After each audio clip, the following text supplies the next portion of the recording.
परिवार सहित शिलान्यास स्थल पर पधार रहे हैं। कोई खड़ा ना हो, बैठ जाओ।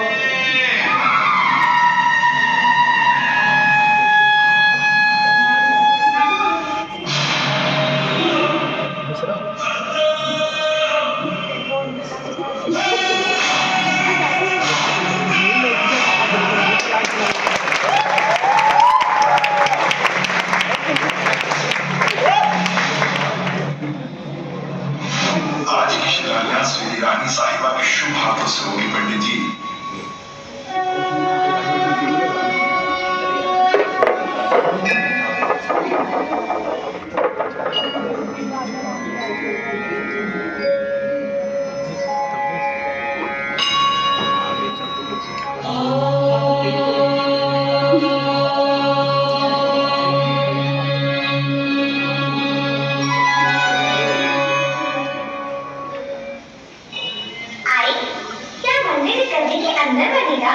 अगर रहेगा इसके ऊपर आधारशिला रखी जाएगी, फिर उसके ऊपर मंदिर बनेगा। आई, लेकिन इस गड्ढे के अंदर तो पानी है। पानी कहाँ से आया इसमें? पानी है मतलब इस जमीन के नीचे पानी का कोई स्रोत है। वाह, पानी? फिर तो यहाँ कुआं बनना चाहिए। पूजन विधि संपन्न हुई।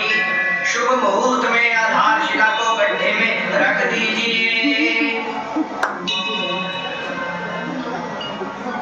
रुकिए, आप ऐसा नहीं कर सकते। इस गड्ढे में तो पानी है, तो यहाँ मंदिर की जगह कुआं बनना चाहिए। यहाँ मंदिर का शिलान्यास हुआ है, मंदिर तो यही बनना चाहिए। पुजारी काका, लेकिन हमारे गांव में एक भी कुआं नहीं है। कुआं नहीं तो क्या हुआ, नदी तो है। पानी तो सभी को मिल ही जाता है ना। नदी तो है काका, लेकिन कोसों दूर। गांव की महिलाओं को पानी लाने में बहुत श्रम होता है और समय भी बहुत लगता है। अगर यहाँ कुआं बन गया तो गांव वालों को, जानवरों को, पेड़ पौधों को, सबको पानी मिलेगा। बहस मत कर लड़की, मुहूर्त निकला जा रहा है। रानी साहिबा, आप शिला पर हाथ रख दीजिए। मान जाइएगा रानी साहिबा, आप तो जानती हैं, जल है तो जीवन है। मंदिर तो हर जगह बन सकता है रानी साहिबा, लेकिन कुआं नहीं। जिद मत कर लड़की, मुझे अपना काम करने दे। मेरे यहाँ नील की पूजा भी हो चुकी है। तो क्या हुआ पुजारी काका, फिर से पूजन कर लेंगे। पत्थर यहाँ से उठाकर वहाँ रख देंगे। ये गुड्डे गुड़ियों का खेल नहीं है, ये भगवान का स्थान है। इसी जमीन पर नारायण शिला रखकर पूजा की है हमने। इस शिला को हटाना मतलब भगवान के सामने से प्रसाद रखकर हटा देना। अनर्थ हो जाएगा। भगवान को नाराज करना है क्या? पर भगवान नाराज क्यों होंगे रानी साहिबा? ये तो लोगों की सेवा का काम है। यहाँ कुआं बनने से लोगों को पानी मिलेगा और खुशी भी। भक्तों को खुश देखकर भगवान भी खुश हो जाएंगे, है ना? सच्ची तो कह रही है पाटिल साहब की मुंगी। गांव में कुआं बन जाए तो पानी की समस्या खत्म हो जाएगी और फिर हमें इतनी दूर नदी से पानी भी भरकर नहीं लाना पड़ेगा। मान जाइएगा रानी साहिबा, यदि आप बोलोगी तो सब बात मान जाएंगे। ये मंदिर का मामला है, इस तरह निर्णय नहीं बदलते। ये सच है कि गांव में कहीं पानी नहीं निकला और मंदिर के लिए भी इससे शुभ स्थान कहीं नहीं मिला, इसलिए मंदिर तो यही बनेगा। अपनी सुविधा के लिए हम ईश्वर का निरादर नहीं कर सकते। निरादर कैसा सरपंच काका? दूसरे की परेशानी को समझना और उनके लिए सुविधा जुटाना ईश्वर का आदर करना ही तो है। हम सब यहाँ इस बच्ची से बहस करने नहीं आए। मंदिर यही बनेगा, किसी दूसरी जगह का चुनाव करना असंभव है। बिल्कुल संभव है। ये विचार अति उत्तम है। इतनी छोटी सी बच्ची और इतनी बड़ी सोच।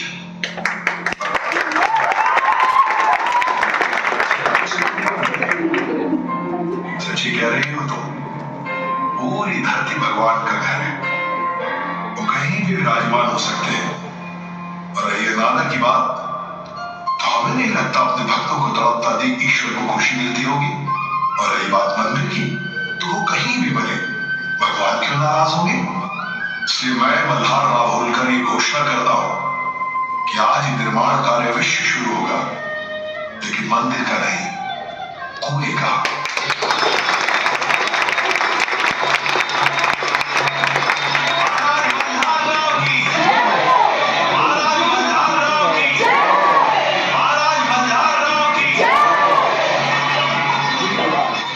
सूझबूझ और दूरदृष्टि ने मुझे बहुत प्रभावित कर दिया है बेटी। तुम्हारी जन कल्याण की भावना ही दिन तुम्हें जनता की नायिका बनाएगी। भविष्य में अहिल्या का विवाह युवराज के साथ होगा। मूर्ति निकाला जाएगा।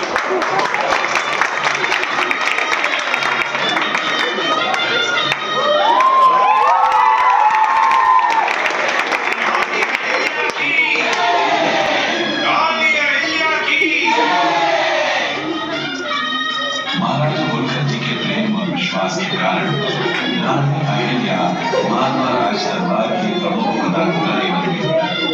अहिल्या द्वारा स्थापित हथकरघा केंद्रों से मालवा के दरबार और समृद्धि को बढ़ावा मिला।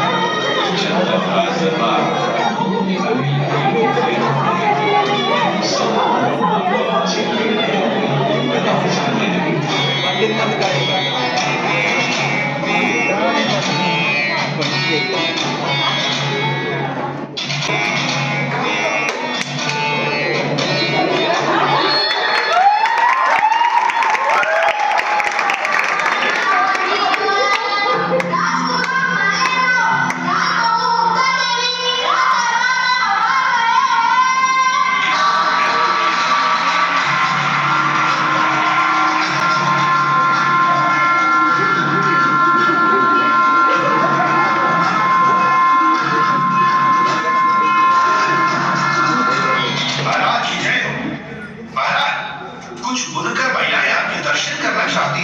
सम्मान पूर्वक अंदर आने दिया जाए।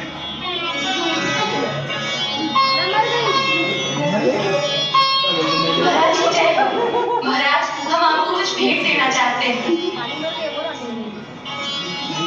महाराज, हमारा सौभाग्य है जो आपने इसे स्वीकार किया।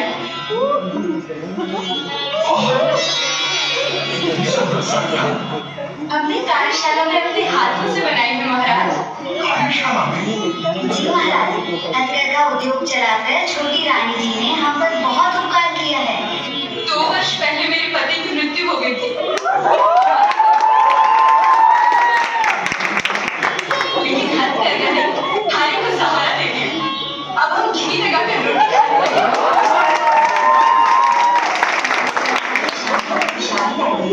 धागों के ताने बानों ने हमारे उलझन को सुलझा दिया है महाराज।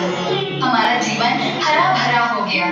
प्रजा का सुखी राजा की सबसे बड़ी सफलता है। महाराज, छोटी रानी जी दया की देवी हैं, कला की पारखी है, गुणों की खान है और हमारे लिए वरदान है। नहीं नहीं, ये सब तो बाबा साहेब के आशीर्वाद का फल है। जीती रहो अहिल्या। मालवा में चारों ओर सुख और समृद्धि की बातें सुनकर मुझे लगता है कि हमें अपने राज्य की सीमाओं को चारों ओर फैलाना शुरू कर देना चाहिए। तुम्हारी संबंध में क्या राय है अहिल्या? राज्य के आर्थिक विकास का सबसे बड़ा साधन व्यापार ही होता है। अपने हथकरघा उद्योग द्वारा निर्मित वस्त्रों की बाजार में बहुत मांग है। यदि हम उत्पादन बढ़ाते हैं तो लाखों लोगों को रोजगार मिलेगा। मालवा की कलाओं को प्रोत्साहन और इसके द्वारा सीमाओं के विस्तार में भी मदद मिलेगी बाबा साहेब। सीमाओं का विस्तार वस्त्रों से नहीं होता है क्या? इसके लिए शस्त्र उठाने पड़ते हैं। शस्त्रों से जीतने के लिए तो लोगों को आय के साधन उपलब्ध कराने होंगे। तो आप क्या चाहती हैं कि राजा अपने राज्य का विस्तार न करे? विस्तार से ज्यादा हमें विकास पर ध्यान देना चाहिए। जब हमारे उद्योग और व्यापार की सौरभ सभी दिशाओं में फैलेगी तो निसंदेह दूसरे राज्य व्यापार करने के लिए हमसे जुड़ जाएंगे और यही होगा सही मायने में राज्य का विस्तार। प्रजा से अलग राजा की अपनी एक दुनिया, उसके शौक और महत्वाकांक्षाएं भी होती हैं। अपनी प्रजा की सुरक्षा के लिए शस्त्र उठाना एक राजा का कर्तव्य है, किंतु शौक और आदत के वशीभूत होकर तलवार चलाना अपराध है। तो क्या आप हमें अपराधी घोषित करना चाहती हैं अहिल्या? बिल्कुल नहीं, हम तो सिर्फ सत्य से साक्षात्कार कराना चाहते हैं। इतिहास साक्षी है इस बात का। आज तक तलवार की दो बड़ी साम्राज्यों का विस्तार हुआ है अहिल्या। इतिहास इस बात का भी साक्षी है युवराज।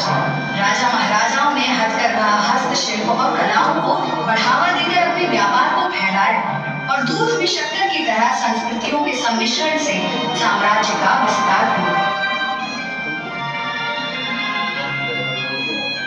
मानचित्र में तो विशाल साम्राज्य बहुत अच्छा लगता है खंडेराव, किंतु साम्राज्य की विशालता उसके क्षेत्रफल से नहीं, प्रजा की खुशहाली, सुरक्षा और उनके जीवन स्तर से तय होती है।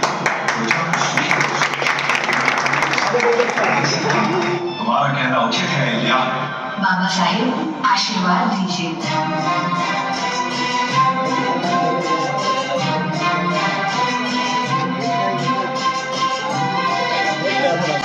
हम्म।